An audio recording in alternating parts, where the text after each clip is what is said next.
Yana, te quiero preguntar a vos, ¿qué está pasando con las organizaciones de derechos humanos en Ucrania? ¿Están pudiendo relevar información? ¿Con qué se encuentran a la hora de documentar los crímenes de guerra, las violaciones de derechos humanos en distintos territorios?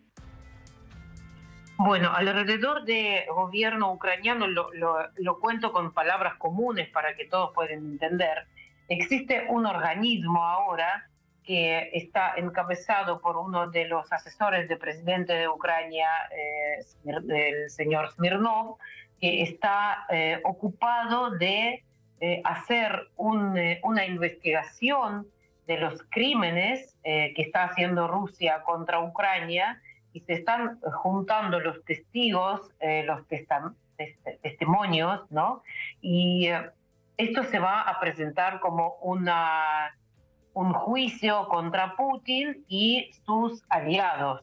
Se están uniendo muchísimos países alrededor de este tribunal, y esto en algún momento, en cualquier momento, va a ser una presentación legal, digamos, y están trabajando ahora en este momento muchos especialistas de Ucrania, los jueces, abogados, juntando testimonios de todos los ucranianos alrededor de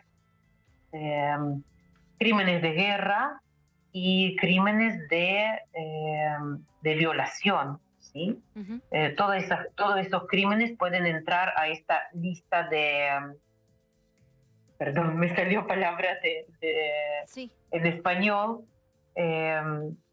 Bueno, es un proceso muy largo, muy difícil, y a la vez es muy fácil, porque está en la vista de todo el mundo, todos los crímenes que están pasando, todo está en las redes, en todos lados, donde uno puede dar vuelta y ver estos crímenes. Entonces, no se entiende cómo algunos países, algunos gobiernos, algunas personas no pueden unirse a esta causa y apoyar esta posibilidad de Ucrania, hacer posible para que Putin y sus aliados puedan tener una causa, digamos, para Para que estar rindan juzgado cuentas. Sí, mundialmente, sí, claro. exactamente. Ezequiel, a ver, quiero preguntarte, ahí Yana mencionó algo que me parece un punto crítico. Aquí hay, en términos del proceso de rendición de cuentas y investigación, una gran ventaja, que es un gran caudal informativo y de registros de video. De hecho, por ejemplo, hemos visto ejecuciones en el anillo de Kiev, en las zonas aledañas a Kiev, de civiles registrados por cámaras de seguridad de shoppings o de estacionamientos, ¿sí? Hay algo que, bueno, ya ahí es un capital en términos de documentar y de tener prueba concreta, pero también es una limitación o es un desafío a la hora de corroborar todo ese material. Ustedes son una organización que trabaja particularmente con niños, pero me pregunto en términos generales qué desafíos impone esta guerra donde todo parece estar registrado o mucho parece estar registrado, ¿no?